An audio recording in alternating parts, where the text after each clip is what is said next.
സഹോദരി സഹോദരന്മാരെ, ഏറെ സന്തോഷകരമായ ഒരു ചടങ്ങാണിത്. സംസ്ഥാനത്തിന്റെ വിവിധ ഭാഗങ്ങളിലായി നിർമ്മാണം പൂർത്തീകരിച്ച ഫയർ സ്റ്റേഷനുകളുടെയും പുതുതായി ആരംഭിക്കുന്ന ഫയർ സ്റ്റേഷനുകളുടെയും ഉദ്ഘാടനമാണ് ഇന്നിവിടെ നടക്കുന്നത്. ഫയർ ആൻഡ്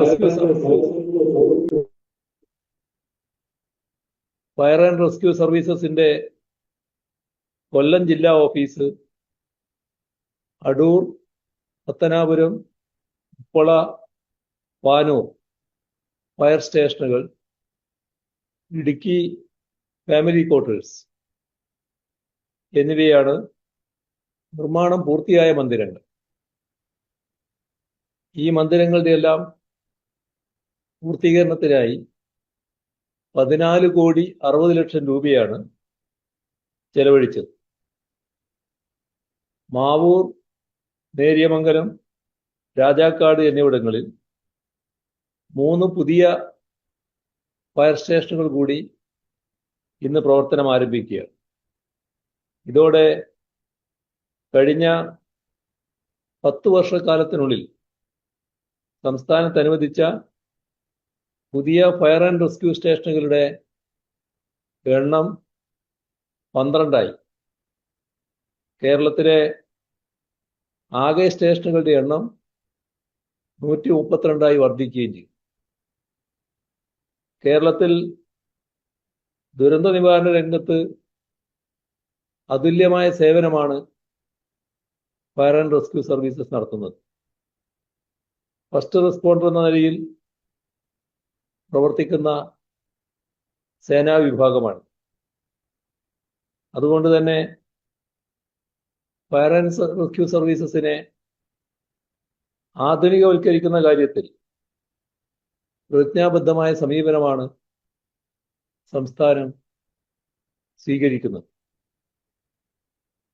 കഴിഞ്ഞ ഒരു ദശാബ്ദക്കാലത്തെ അനുഭവമെടുത്താൽ 251 കോടി രൂപയാണ് സേനയുടെ നവീകരണത്തിന് വേണ്ടി ചെലവിട്ടത്.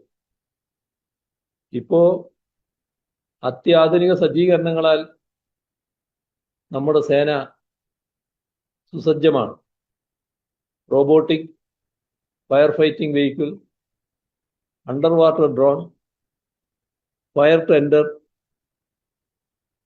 First response vehicle, advanced rescue tender, water bowser, ഇങ്ങനെയുള്ള എല്ലാ അത്യാധുനിക സജ്ജീകരണങ്ങളും സേനയ്ക്ക് ഇന്നുണ്ട്. 2018 പ്രളയത്തിന് ശേഷം സമഗ്രമായ മാറ്റങ്ങളാണ് അഗ്നിരക്ഷാ വകുപ്പിൽ ഉണ്ടായിട്ടുള്ളത്. ജലാശയങ്ങളിൽ ഉണ്ടാകുന്ന അപകടങ്ങളിൽ ഫലപ്രദമായ രക്ഷാപ്രവർത്തനം ഉറപ്പാക്കുന്നതിനായി ഫോർട്ട് കൊച്ചി കേന്ദ്രീകരിച്ച് ജലസുരക്ഷാ വിദഗ്ധ പരിശീലന കേന്ദ്രം ആരംഭിച്ചു. ഇന്ന് ഏതുതരം ജലാശയ അപകടങ്ങളും നേരിടാൻ പര്യാപ്തമായ വിദഗ്ധ ടീം ഫയർ ആൻഡ് റെസ്ക്യൂ സർവീസസിന് ഉണ്ട്. ദുരന്ത നിവാരണത്തിൽ ജനകീയ പങ്കാളിത്തം ഉറപ്പാക്കുന്നതിനായി നമ്മൾ ആരംഭിച്ച സിവിൽ ഡിഫൻസ് സംവിധാനം കാര്യക്ഷമമായി മുന്നോട്ട് പോവുകയാണ്. 10,000-ഓളം സിവിൽ ഡിഫൻസ് വളണ്ടിയർമാർ ഇന്ന് സേവന സജ്ജരായി നാട്ടിലുണ്ട്. അതോടൊപ്പം 4,500 ആപ്തമിത്ര വളണ്ടിയർമാരുമുണ്ട്. പ്രളയകാലത്തും മഹാമാരിക്കാലത്തും കേരളത്തിൻ്റെ കരുത്തായി ഇവർ മാറി. അതുകൊണ്ട് തന്നെ കൂടുതൽ വളണ്ടിയർമാർക്ക് പരിശീലനം നൽകുന്നതിന് ഫയർ ആൻഡ് റെസ്ക്യൂ വകുപ്പ് നടപടി സ്വീകരിച്ചു വരികയാണ്. ദുർഘടമായ ഭൂപ്രകൃതികളിൽ ഉണ്ടാകുന്ന ദുരന്തങ്ങളിൽ അതിവേഗ രക്ഷാപ്രവർത്തനം ഉറപ്പാക്കുന്നതിനുമായി ITBP, NDRF എന്നിവയിൽ നിന്ന് പ്രത്യേക പരിശീലനം നേടിയ 31 അംഗ സ്പെഷ്യൽ ടാസ്ക് ഫോഴ്സ് ഇന്ന് കേരളത്തിൽ സജ്ജമാണ്. സ്പെഷ്യൽ ടാസ്ക് ഫോഴ്സിനെ കൂടുതൽ ശാക്തീകരിക്കുന്ന കാര്യവും പരിഗണനയിലുണ്ട്. ചരിത്രത്തിൽ ആദ്യമായി ഈ വകുപ്പിൽ 100 ഫയർ വുമൺ തസ്തിക അനുവദിച്ചത് എല്ലാവരുടെയും ശ്രദ്ധയിലുള്ളതാണ്. പുതുതായി റിക്രൂട്ട് ചെയ്യപ്പെട്ട വനിതാ ഉദ്യോഗാർത്ഥികൾ രക്ഷാപ്രവർത്തനങ്ങളിൽ ഊർജ്ജസ്വലരായാണ് പ്രവർത്തിച്ചു വരുന്നത്. ഇവരിൽ നിന്നും തെരഞ്ഞെടുത്ത 17 പേർക്ക് സ്കൂബ ഡൈവിങ്ങിൽ പരിശീലനം നൽകി. ഇന്ത്യയിലെ തന്നെ ആദ്യ വനിതാ സ്കൂബ ഡൈവിംഗ് ടീം സജ്ജമാക്കാൻ നമുക്കായിരിക്കുന്നു. വകുപ്പിന്റെ നേതൃനിരയിൽ വനിതാ പ്രാതിനിധ്യം ഉറപ്പാക്കുന്നതിനായി 12 വനിതാ സ്റ്റേഷൻ ഓഫീസർ തസ്തികയും സൃഷ്ടിച്ചു. സ്ത്രീ ശാക്തീകരണത്തിനായി സംസ്ഥാന സർക്കാർ നടത്തിവരുന്ന ഇടപെടലുകളുടെ ദൃഷ്ടാന്തം കൂടിയാണ്. അഗ്നിസുരക്ഷാ മേഖലയിൽ ശാസ്ത്രീയമായ മാറ്റങ്ങൾ കൊണ്ടുവരാനാണ് കണ്ണൂരിൽ അഞ്ചരക്കണ്ടിയിൽ 20 കോടി രൂപ ചെലവിൽ fire safety science research centre ആരംഭിക്കുന്നത്.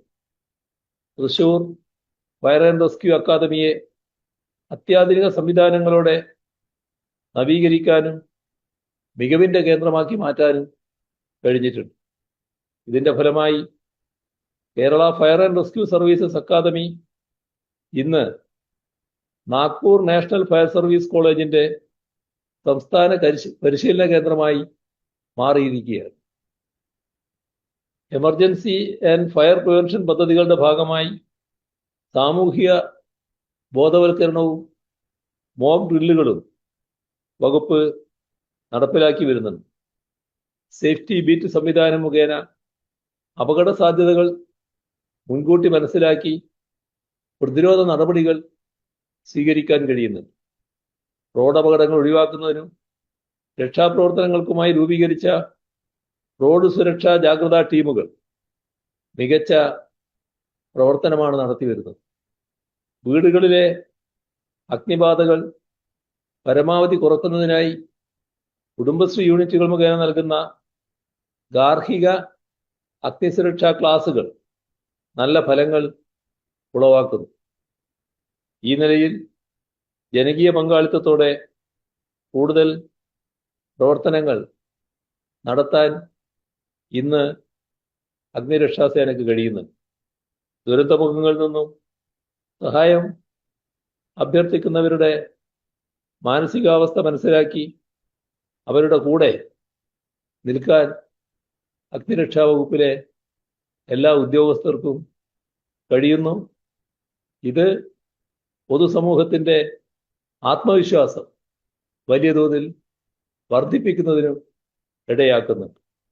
അത്തരം കാര്യങ്ങൾ തുടർന്നും നിങ്ങളെല്ലാവരുടെയും ഭാഗത്ത് നിന്ന് ഉണ്ടാകണം എന്ന് അഭ്യർത്ഥിച്ചുകൊണ്ട് നിറഞ്ഞ സന്തോഷത്തോടെ ഈ ഫയർ സ്റ്റേഷൻ കെട്ടിടങ്ങളുടെ ഉദ്ഘാടനം നിർവഹിച്ചതായി അറിയിച്ചുകൊണ്ട് അവസാനിപ്പിക്കുന്നു.